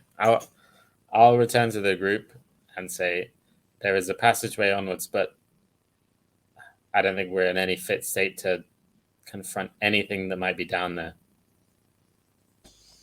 Most likely we should head back. If you want, I can take a look, but... Maybe sneak up. Says Ganderald, not Matt, in Matt's voice. Thanks for volunteering, Ganderald. Off you go. We're not volunteering, Ganderald. I think we should look. But I agree that if there's another one of those things or something like it, not today. Good. I think you guys should stay here. If you see me running down this corridor, also run as best you can back down this corridor. Get the injured into the small passageway at least. At least nothing like that'll fit through it. Right. That means you, Steo. Yes. That means me after you, because I'm injured too, but anything that comes down that passage will have to come through me, and I want it that way. And Ganderald with us. Yes. Askarai possibly backed up by Arendar to go and explore. I can. Isn't Arendar also horribly wounded? I'm just over halfway down. I can take another hit. I can follow along and at least try and drag you out of trouble, Askarai. Ganderald says, "No, Sadar, no, look, I know to your eyes I am something of a delicate scholar, but I can fight. I have been trained. I will go behind Askarai. I can be quiet." You're how we get paid, Ganderald. Yeah. That's his maybe, but none of us are being paid if we don't make it out of here. Yeah, I'd rather we all live to get paid. I can go. If there's any sign of trouble, we're running anyway. It's better to have people who are fully fit. We're not planning to do any fighting. Then you and Ganderald go. Aaron and We'll go. Steo and I will wait in the tunnel. Ganderol hefts his war axe and sort of takes quite a deep breath and then nods and falls in step behind Askarai. Askarai, how are you proceeding down this passageway? With stealth, with confidence? I want to say stealth, but at the same time, without a torch, it's pitch black. Is that correct? Mm-hmm, correct. You still make a discreet roll to see at least if you're being quiet, though. Yeah, I think probably have Ganderald holding the torch, me slightly ahead, being as quiet as possible. That makes sense. Well, why don't you give me a discreet roll then? Okay, my discreet is 13. I roll a 4. I make it. The two of you proceed down the passageway with as much quiet as you muster. The only sound you can hear is the kind of crackling of your torch on the end of the sort of bundled branches that Ganderald is holding. The passageway is not short. You would estimate it's maybe about half the length of the larger cavern chamber that Menandra Nayar was in. And as you come to the end of it again, the light flares out on quite much of a smaller cavern chamber, maybe comparable in size to the one with all the bones on it, in it that you found sort of adjacent to the main chamber. There is nothing within it apart from two identical things. Two large bronze chests with Symbaric script etched over them. If I'm very certain there's nothing else in the chamber, I'll sort of talk to Ganderald and say, "Can you read this?" I can. It says Nayar. How certain are you this is not her prize? I would be very surprised. The Copper Cypress was awarded to her within the stories as payment or service. It's unclear. She created something for a great king or great lord and was given the Copper Cypress as a reward or payment. That must be the price. I think I'm right. And she did not react when we opened this doorway. That's true. At the same time, if you're wrong, the rest of our companions are in no state to fight her or her family. I think I am right. Okay. I will. Does it look like these chests are openable? Yes. I will try to open one. Okay. Can you give me a D2 roll, please? D2 roll. Okay. I rolled a 1. Okay. You open the chest. It is a little bit of an effort to do so. The lid is quite heavy, and it kind of rocks back and almost like clunks over, but you stop it before it crashes onto the ground. Inside, it's very, very similar to the containers up in the library and the archive, in that it's full of completely desiccated and decayed, unreadable remains of books and scrolls.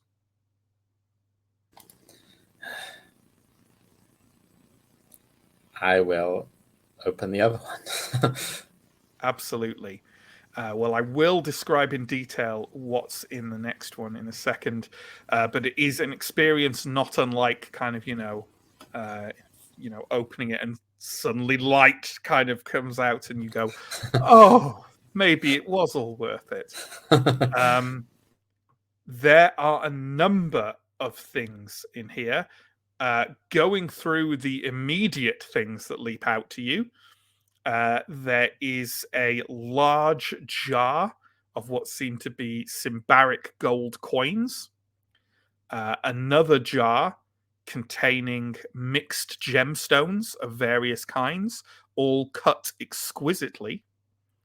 There are 3 more things, which are all placed within the chest on kind of what are now quite decayed and frayed small cushions, like kind of for presentation or carrying of the thing around. One of them seems to be a small engraved tin flask.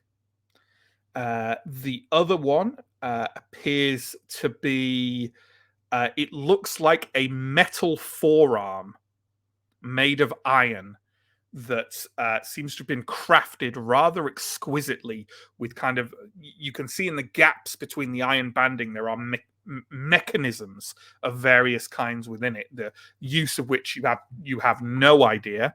And the other is a large sort of like a bell jar, a glass bell jar, within which is a little metal presentation, kind of little struts that come together to hold something, and at the holding within this is a very large gemstone that seems to be mostly a kind of milky white translucence threaded through with it. Almost looks like the gemstone has been soaked through with blood. It has kind of flowing veins of red moving through it. It all looks very, very valuable.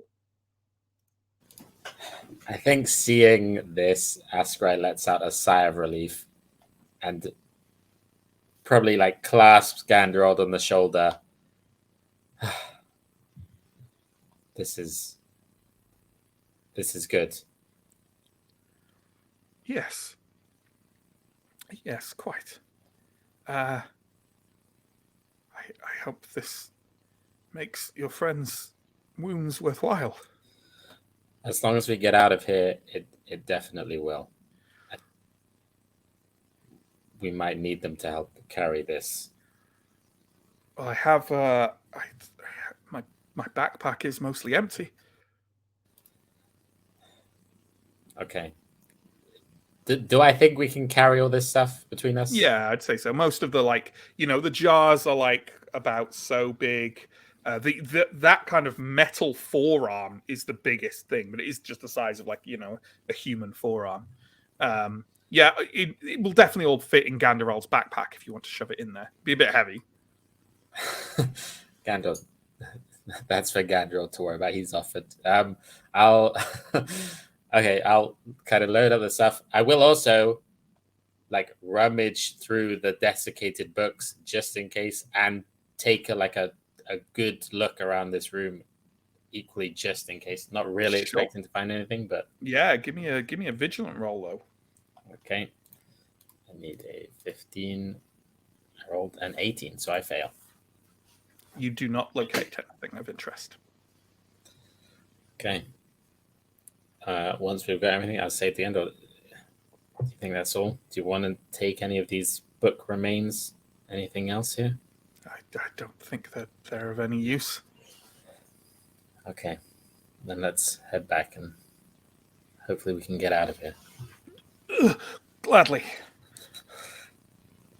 I will carry the torch at least on the way back and go Okay. slightly ahead. Well, let's cut back to the three of you, the three walking wounded.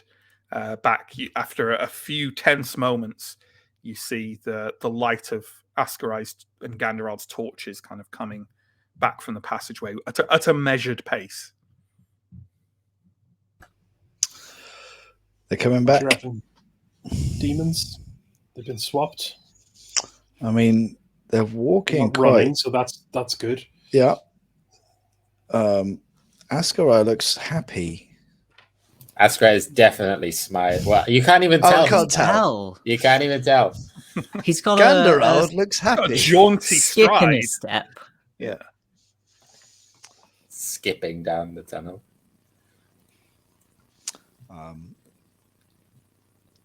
I'm going to assume that it is a sign that we're not going to all die down here, and that is good news.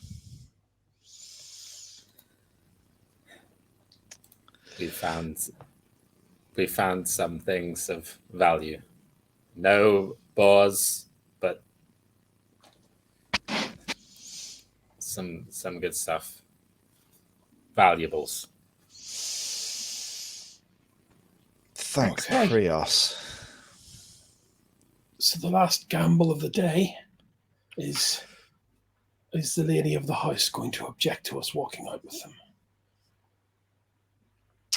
Theo kind of heaves himself to his feet very gingerly. Are we all in the corridor? I think you're in the passageway leading back towards that main So- chamber. Yeah. Okay, so we can't, without going back out into the chamber, we can't sort of rearrange our order. Okay. Oh yeah. I think you just walk back into the boar's Okay. larger chamber. Yeah, you definitely can. Would you like me to go first? I think I can still probably soak up more pain than you can, Theo, Yeah. or you, Aaron. You Okay. first. I'll go behind you. All right. So we'll file out of the narrow passageway into the bigger room and then rearrange ourselves, and I'll go first on the way back. Absolutely. Before we leave, can I get a tusk off this boar? Yeah, go for it. Can I take the other one? You absolutely can. You can both go over and start to kind of like work your knives, your daggers in to try and like cleave away this tusk. And you find as you do so that you don't necessarily need to, because the tusk comes out of the sockets quite easily. In fact, part of the boar's face breaks off as you do so, and sort of sloughs and crumbles onto the floor. The tusks themselves, you're pretty sure when you were slammed with one, Aaron, it was not covered in cracks.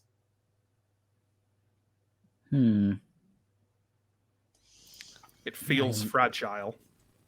I suspect this will not be high quality ivory. No drinking horns for you. I don't suppose, Ganderald, that anyone would have a medicinal purpose. I would not want to consume any medicine that contained remains from such a highly corrupted creature. No. I think I will leave this tusk unless Askarai would like to. That's okay. I'll just put this deep in my pack. Sure. Aaron, are you just kind of like, are you tossing it down? Are you placing it? What are you doing with it? I am placing it in front of it. Okay, sure. Well, I believe we're filing up the passageway and out towards the chamber with the cypress. You emerge from that into the wider light of the room with those perhaps eternally burning torches. Menandra Nayar and her family do not move in the slightest.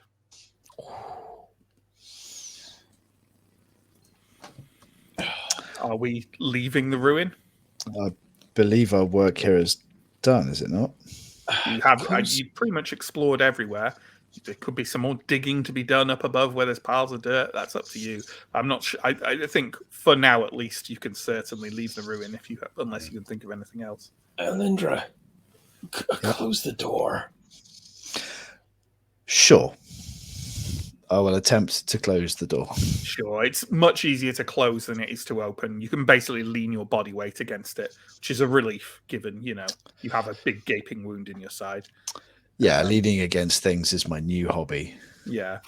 With a slow grind, it closes. There's a kind of click of some kind of mechanism inside as it kind of seals up against the wall more tightly.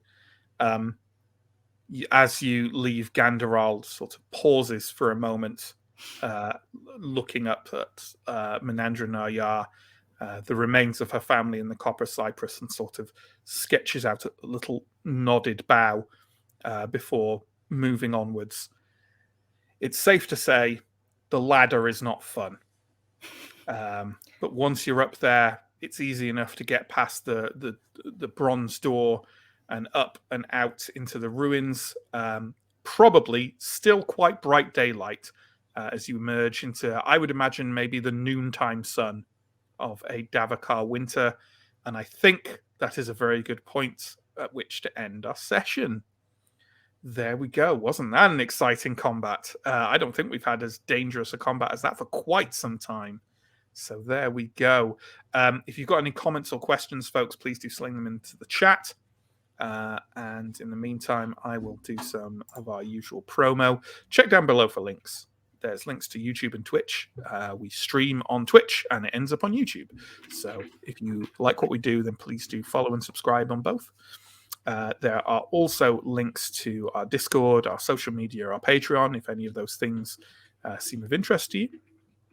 We run 2 streams a week at the moment. Mondays is Warhammer, which is quickly approaching its conclusion. And then afterwards, I don't know if it's... Have you said on Monday what's coming next, John? I don't think so. Not yet. Then I will not say it here because it's not my night. But So... we do have a question related to it, however. Oh, okay. So I don't know if you want to... I'll answer it when the question comes. When was Vaesen again? Johnny will be running Vaesen after Warhammer finishes. So not long now for a highly anticipated series. Maybe not immediately after, but some point after. Yeah, there'll be a little break, but not too long. We're coming to it soon. Monday Warhammer, and then Vaesen soon. Wednesdays is of course Symbaroum. There will probably be something filling other slots sometime in the future. Not sure how far, but we're definitely taking a bit of a break from third stream immediately after the close of Cincinnati Chronicles. So bear with us. We will probably return to a 3 per week format, but not immediately. We also run monthly one-shots. There's a whole bunch of those on YouTube to check out. The next one of them is Night of the Hogmen on Saturday the 10th of September, that at least one person here is going to be in. And there's also a second one-shot within September that we skipped earlier in the year, which is also Johnny, who's going to be running spiritual, if not direct, sequel to his Cthulhu in Space mini-series, The Long Silent Night. So that will be a good one, I'm sure. Okay, questions, comments. Don't kick food. Don't mix up witches and wars. They're very different kinds of hammers, indeed. I very rarely mix those two up. Electro Druid by the Nailmaster 3000 voted Hammer of the Year by. Got him. Absolutely got him. Assassinated. By Live on Witchhammer stream. magazine.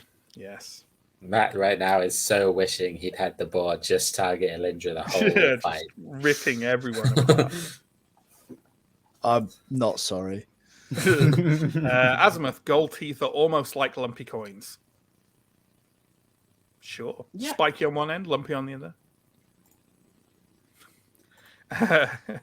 Sam, Elindra takes contract law very seriously. They agreed to go away. Hey, she's had religious schooling. Religion and law are very close to each other. What would Prios do? Yeah. I'm just happy you found a way to turn the issue where we had too much money into an issue where we now have like a lot more money. Yeah. Yep. Who would Prios take to court? I'm not Balhog. John just puts up puns. John puts up puns because he knows I hate puns. I liked it. Fighting I the don't do it Balhog. against you. I do it for me. Do everything you for get to read spite, them. Matt. You get to read them. Don't kick food. Posted fighting the Balhog. Doesn't even work as a pun. Doesn't even work as a pun. And I'm not afraid to say it because it wasn't anything like a Balrog. So it's all you're doing is saying a monster with a pig word. It only But there was breathed fire fire. involved. We fought it underground. It breathes did fire. use fire, didn't it? And you Yep. put it. Fine. All right. I still hate it. Tough. We could really use an Anton crit flail right about now. Yeah. I dread to think what would happen if Anton had been here. He'd be dead. He'd just be dead. Well, no, if he'd managed to put up his holy aura, that thing would have taken furious damage from it. Yeah. Actually, a question off the back of that, because it was my next action. What would have happened if I'd have splashed some water of the dusk in his eyes? That's a good question. Have you actually used Water of the Dusk offensively yet? I think we have accidentally discovered its offensive properties in Hurion's tomb at the end of the Copper Crown. Yeah, because didn't someone splash it on maybe Athenea and she also took damage from it instead of healing her or something? Yeah. Because she turned or was starting to turn? I think it's something really measly, like the amount of corruption it deals with is the amount of damage it deals to the offending entity. I mean, does the party know that? Or is this just from your reading of Water of the Dusk in the rulebook? No, I've never read the page on Water of the Dusk. Okay. This is all from what happened in the tomb. All right, okay. Okay, I will say all I will say is it has one effect on creatures with corruption and another effect on creatures that are classed as abominations. Ooh. I won't read that segment in the rulebook because I want to find out someday. Yeah, just use it. What you the thing is though, you don't just you're not meant to just like holy water it. You have to do something else to trigger it. But I think I don't know. I think it's fine to just holy water it because it's fine. It's fine. Carry on. If you're bound to it, you can do a different thing. Basically. I also have a theory now. I've got a feeling I know what Melindra was working on. But it's somewhat out of character knowledge because Askrai never told us about the specific arrangement of the bones in the bone zone. You can't say that, Chris. I just did. Not that kind of roleplay. It's just not allowed. What other word would you use for it? The skeletorium. Literally any other word. Skeletorium is good. The calcium crypt. That's also good. I like the bone zone. Ossurinium. The bone zone sounds like a bedroom. I'm just saying.